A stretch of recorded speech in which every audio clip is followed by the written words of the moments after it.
आइए बच्चों, आज हम बिहार बोर्ड क्लास 12th का उर्दू बुक जिसका नाम है कहकशा, उसका हम एक चैप्टर देखने वाले हैं जिसका नाम है प्रॉमिस। बच्चों, जिसके जो यह एक मुख्तसर अफसाना है। मुख्तसर का मतलब होता है छोटा, अफसाना मतलब कहानी है, एक छोटा कहानी है जिसके मुसन्निफ़ा हैं जिलानी बानो। बच्चों, मुसन्निफ़ बोलते हैं मेल पोएट को, मुसन्निफ़ा बोलते हैं फीमेल पोएटिस को। जिसके मुसन्निफ़ा हैं जिलानी बानो। बच्चों, प्रॉमिस, प्रॉमिस का मतलब होता है वादा, वचन। अब कहिएगा वादा क्या होता है? तो बच्चों, जब आप लोग अपने दोस्तों के बीच में बात करते होंगे तो आप लोग कहते हैं कि वादा करो कि तुम इस काम को करोगे, मतलब तुम गारंटी दो, मतलब काम करने की गारंटी इज कॉल्ड वादा। तो बच्चों, वादा, वादा इस चैप्टर को शुरू करने से पहले आपको हम चंद बातें बता देते हैं। बच्चे, वादा पर एक शायर ने क्या खूब लिखा है कि कस्में वादे प्यार वफा सब बातें हैं बातों का क्या, कोई किसी का नहीं ये झूठे नाते हैं नातों का क्या, सुख में तेरे साथ चलेंगे दुख में सब मुख मोड़ेंगे, दुनिया वाले तेरे बनकर तेरा ही दिल तोड़ेंगे, देते हैं भगवान को धोखा इंसा को क्या छोड़ेंगे। तो वही बच्चों, वादा से जुड़ा हुआ एक शायर ने बहुत अच्छा यह लिखा है। तो बच्चों, समय जब खराब होता है ना तो खुद का खून दुश्मन बन जाता है, औरों से क्या उम्मीद रखेंगे आप। अब कहेंगे कि खुद का खून दुश्मन कैसे बन गया? तो बच्चों, इस पर मैं आपको एक छोटी सी कहानी सुना देता हूँ। बच्चों, एक शिकारी रहता है, वह शिकार करने के लिए जंगल में जाता है तो उसे एक शेर दिखाई देता है। वह उस शेर पर अपना तीर निकाल कर चला देता है। तीर जाकर शेर के पैर में लग जाती है और शेर के पैरों से खून टपकने लगता है। क्योंकि जो तीर थी वो शेर के पैर में जाकर लगी थी, इसलिए शेर छिपने के लिए तेज़ी से भागता है और जाकर छिप जाता है। लेकिन खून टपकने के कारण वह रास्ते पर निशान के जैसा बनते जाता है और शिकारी उस खून का पीछा करते करते उस शेर के पास पहुंच जाता है और उस शेर को मार देता है। तो यहाँ पर दुश्मन कौन बना? खून। तो वही बच्चों कहा गया है कि जब वक्त खराब हो तो खुद का खून दुश्मन बन जाता है, जो हमारी रगों में बह रहा है वो। आइए बच्चों, अब हम इस चैप्टर को स्टार्ट करते हैं। बच्चों, चैप्टर को स्टार्ट करने से पहले आपको हम कुछ ओवरव्यू दे देते हैं जिससे आप समझ पाएंगे जब मैं पढ़ूंगा। जैसे मैं इस चैप्टर में अम्मू रहती है, उसके 4 लड़के रहते हैं। तो 2 बेटा विदेश रहता है सब, और एक बेटा मुंबई, एक बेटा दिल्ली। वो चारों बेटे अपनी माँ से प्रॉमिस करते हैं, वादा करते हैं कि जब आपका इंतकाल हो जाएगा तो हम लोग आपके जो मतलब जनाजा है उसको कंधा देंगे, लेकिन कोई ऐसा करता नहीं है। अब हम स्टार्ट करते हैं। अम्मू अम्मू अभी आप बिल्कुल ठंडी पड़ गई थी। हम समझे कि अम्मू के आसपास खड़े उनके तीनों बेटे, उनकी बीवियाँ, उनके बच्चे सब घबरा गए। अम्मू जिंदा है, हम समझे कि हमने उनके मरने का दुख कितनी आसानी से सह लिया। अम्मू सब की तरफ बड़े दुख के साथ देख रही थी। उनके सबसे बड़े बेटे ने कितनी जल्दी सफ़ेद कपड़ा डालकर अम्मू का मुंह छुपाना चाहा। मतलब बेचारी अभी जिंदा थी, मतलब ऐसे ही सोई थी, तो मतलब इनका बेटा समझा कि ये मर गई हैं और उनके मुंह पर चादर डाल देता है सब। वाह रे बेटा, डूब मरना चाहिए ऐसे बेटों को।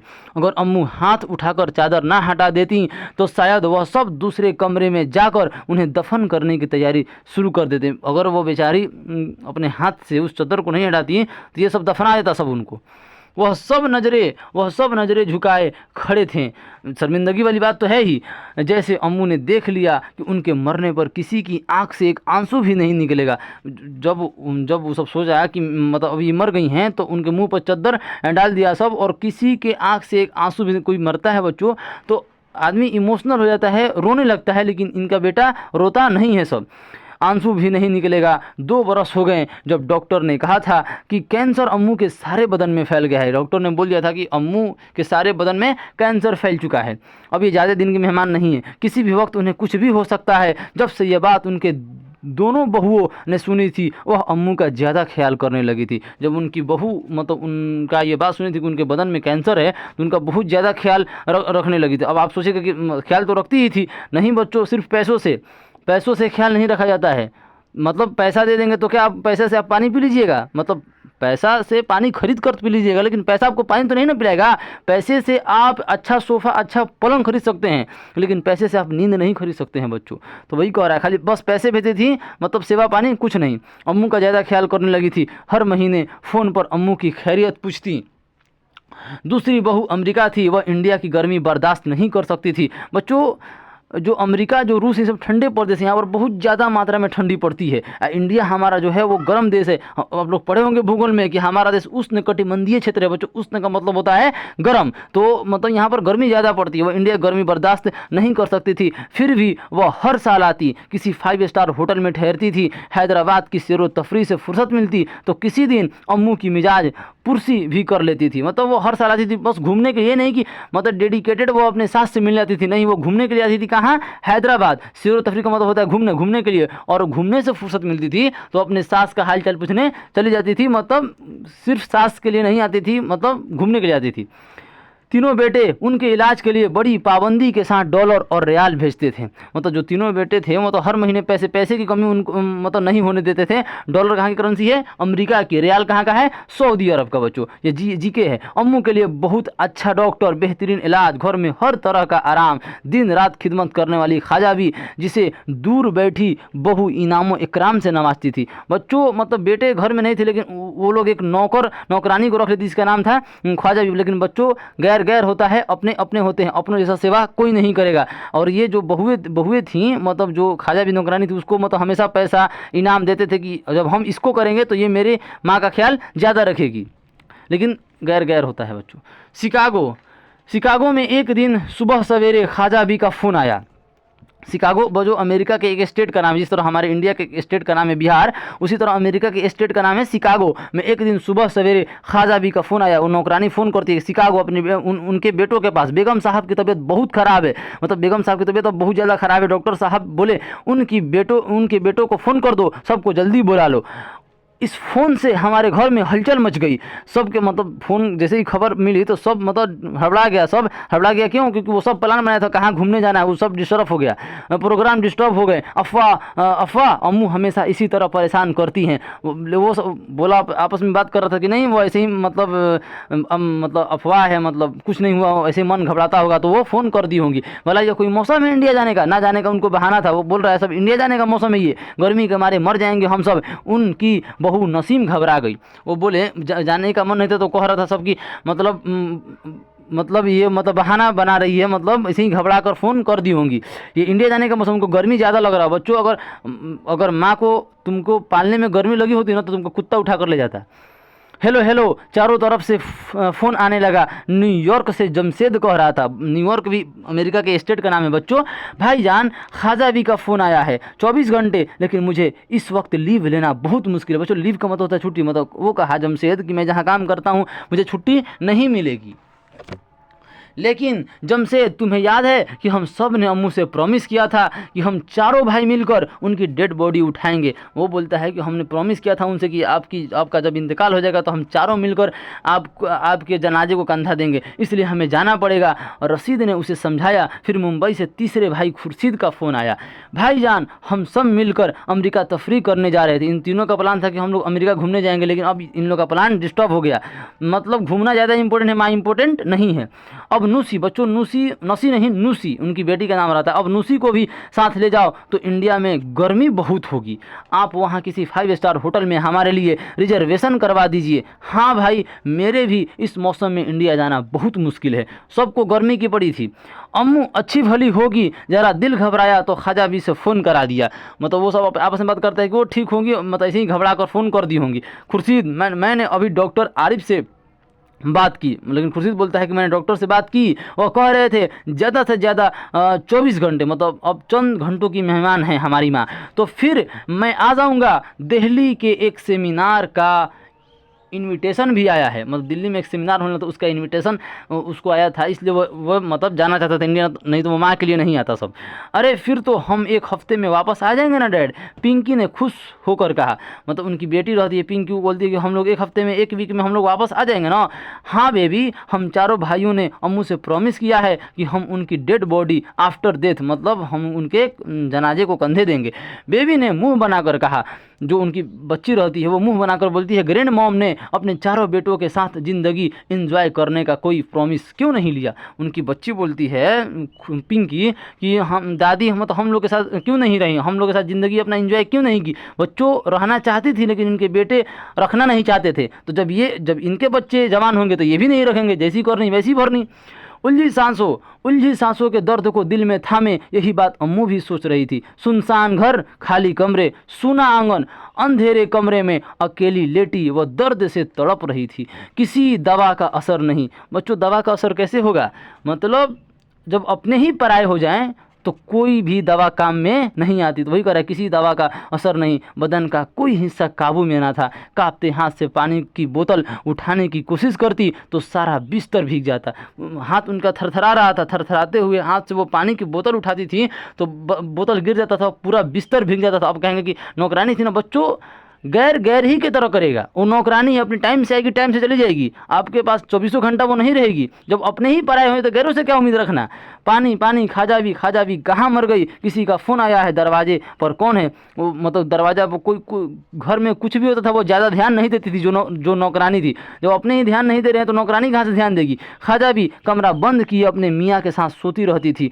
बूढ़ी को चिल्लाने की आदत हो गई है। मैं तो पागल हो जाऊँगी, यहाँ कोई दूसरी नौकरी ढूंढो जी। वो बोलती अपने शौहर से कि अब मैं यहाँ पर नौकरी नहीं करूँगी, जब मुझे परेशान कर दिए हैं, अब दूसरी नौकरी ढूंढो। तो इनके मियाँ की वकालत बस यूँ ही चलती थी। जो अम्मू थी उनके शौहर वकील थे, लेकिन उनको केस मिलता नहीं था। मतलब आमदनी उतनी नहीं थी। मगर अम्मू ने जायदाद बेचकर चारों बेटों को डॉक्टर इंजीनियर बना दिया। लेकिन जो अम्मू थी वो अपने जायदाद, अपना धन संपत्ति बेचकर अपने बेटों को पढ़ा दिया। माँ होती ही ऐसे अपना सब कुछ न्यौछावर कर देने वाली। दुनिया में एक ही मतलब शख्स है, वो है माँ। बच्चों, अच्छी डिग्रियाँ मिलते ही उन सब के पंख निकल आए और उन्होंने अमेरिका की तरफ परवाज ठानी। मतलब जैसे ही डॉक्टर इंजीनियर बन गए वो अमेरिका की तरफ जाने के लिए सोचे, सबको छोड़कर। तो वही कह रहा है बच्चों, परवाज का मतलब होता है बच्चों उड़ना। पक्षी परवाज भर रही है, मतलब पक्षी उड़ रही है।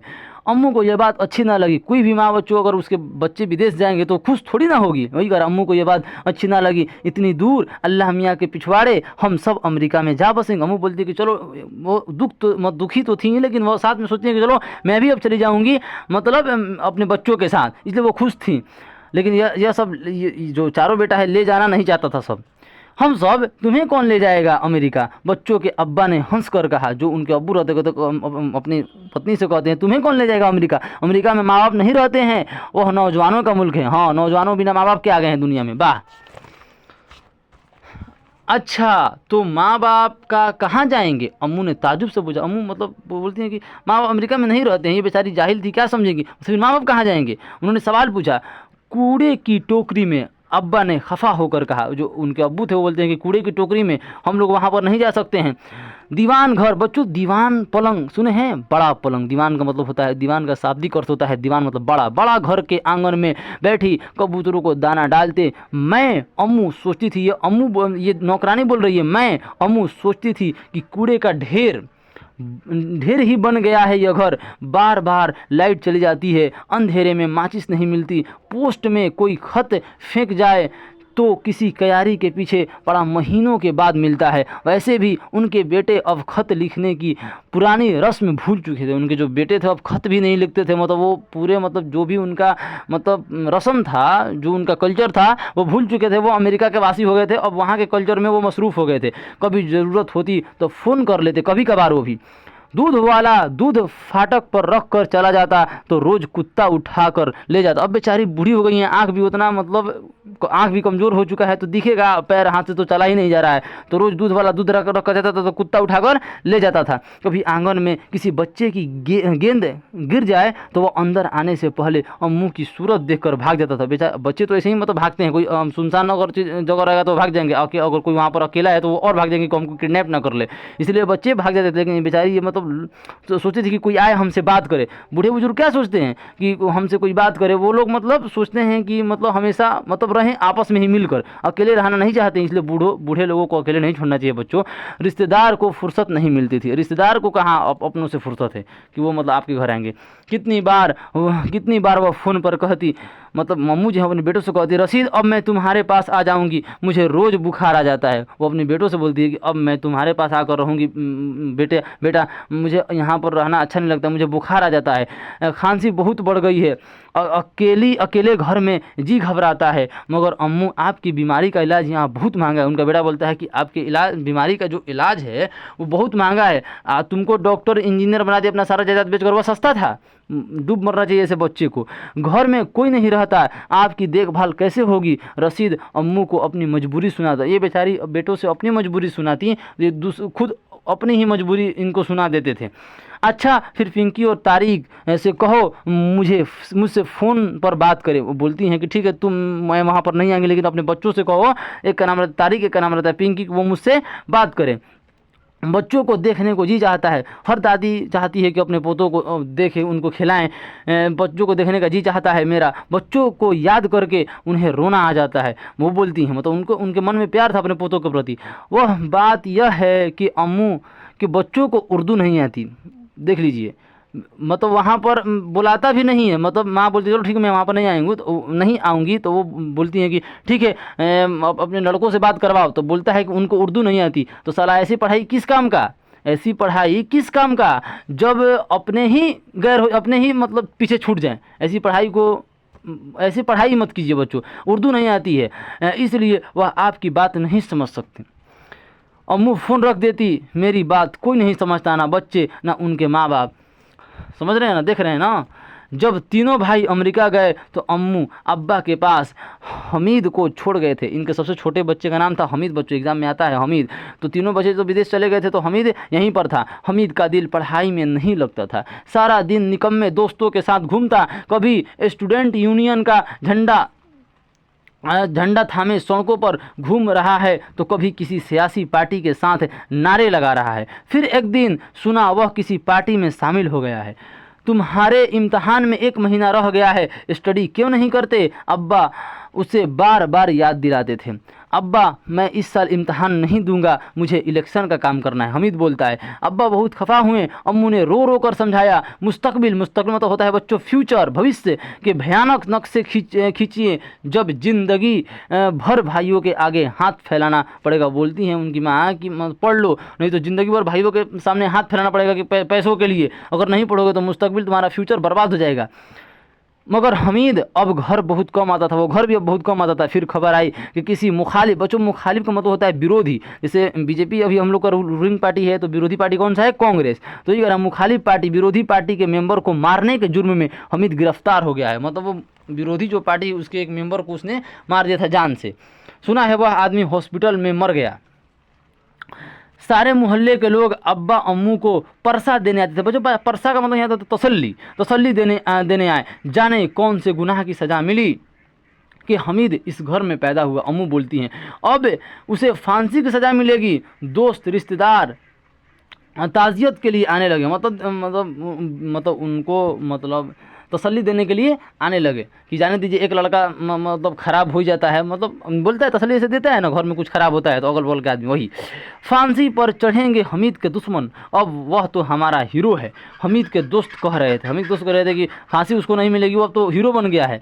उनकी पार्टी अक्सरियत में आ गई थी, अक्सरियत मतलब तो जीत गई थी, इलेक्शन जीत गई थी। अक्सरियत मतलब बच्चों मैंने आपको पहले भी समझा, अक्सरियत का मतलब होता है ज़्यादा, अक्सरियत में आ गई थी, इसलिए कुछ दिनों तक इस मुकदमे की कार्रवाई चलती रही। फिर मामला ठप हो गया। मतलब कोई भी बच्चों मतलब कांड होता है तो शुरुआत के 4-5 दिन मतलब उसकी चर्चा होती है, फिर मतलब शांत हो जाता है, वही कह रहा है।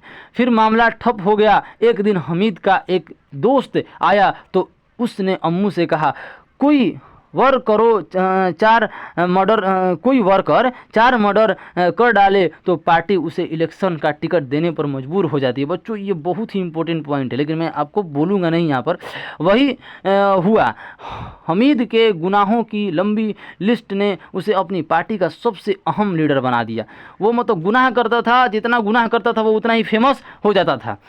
यही हाल है बच्चों इंडिया का। अब देखता हूँ कि हमारे हल्के का कौन, हल्के मतलब हमारे इलाके, हल्का मतलब इलाके, अब देखता हूँ हमारे हल्के का कौन वोटर है जो मुझे वोट दे बगैर जिंदा रह सकता है। हमीद बोलता है कि अब वो मतलब डॉन बन चुका था, बोलता है कि मुझे वोट नहीं दोगे तो जिंदा नहीं बच पाओगे, दादागिरी। अम्मू और अब्बा दम साधे बैठे रहते थे। मतलब एक लड़का निकम्मा अब हो गया, मतलब गुंडा निकल गया। जब गले में फूलों के हार डाले एक जुलूस के साथ हमीद घर आया, अब्बा दोनों हाथों में मुंह छुपाए बैठे थे। हाँ बच्चों, जो माँ बाप नेक है, जो माँ बाप मतलब अच्छा है, वो ऐसा ही करेगा, ये ना कि सपोर्ट नहीं करेगा, वही करेगा। मुंह छुपाए मतलब अब्बू मुंह छुपाए थे कि नहीं, सही काम नहीं है। वह अब्बा से गले मिलने के लिए झुका तो अब्बा नीचे गिर पड़े, किसने मेरी नाक डुबा दी। फिर हमीद मिनिस्टर बन गया और जिद की, अम्मू मेरे साथ दिल्ली चलिए। जब हमीद मिनिस्टर बन गया तो अपनी माँ से बोलता है कि आप मेरे साथ चलिए, सरकारी बंगले में रहना, गवर्नमेंट के झंडे वाली कार में घूमना, खूब ठाठ करना। अम्मू ने मिनिस्टर की अम्मी बनने के लिए कई नए जोड़े सिलवाए, नई चप्पल खरीदी, मगर वह मिनिस्टर के बंगले में फिट ना हो सकी। नौकरों से गोश्त तरकारी का हिसाब मांगते, बेचारी गांव की हैं तो गांव के लोगों का क्या हिसाब के बहुत तगड़े होते हैं गांव के लोग, मतलब हर चीज़ का हिसाब रखते हैं। तो वही कह रहा है बच्चों कि मगर वह मिनिस्टर के बंगले में फिट ना हो सकी, नौकरों से गोश्त तरकारी का हिसाब मांगती, चौकीदारों और ड्राइवरों के सलामों के जवाब में जीते रहो सलामत रहो कहकर खुश होती। बंगले के लॉन, बच्चों लॉन का मतलब मान लीजिए ये बंगला हुआ, लॉन मतलब होता मतलब यहाँ पर ऐसे मतलब ये बंगला हो गया, तो ये हत्ता कह रहा है, हत्ता जिसमें घास उस रहता है। बंगले के लॉन में धूप के रुख खाट मतलब धूप की तरफ अपना खाट डालकर पापड़ सुखाने बैठ जाती चुनांचे। मिनिस्टर की बेगम ने उन्हें फिर वही भेज दिया जहां वह सर झुकाए अचार मुरब्बे बनाने में जुटी रहती।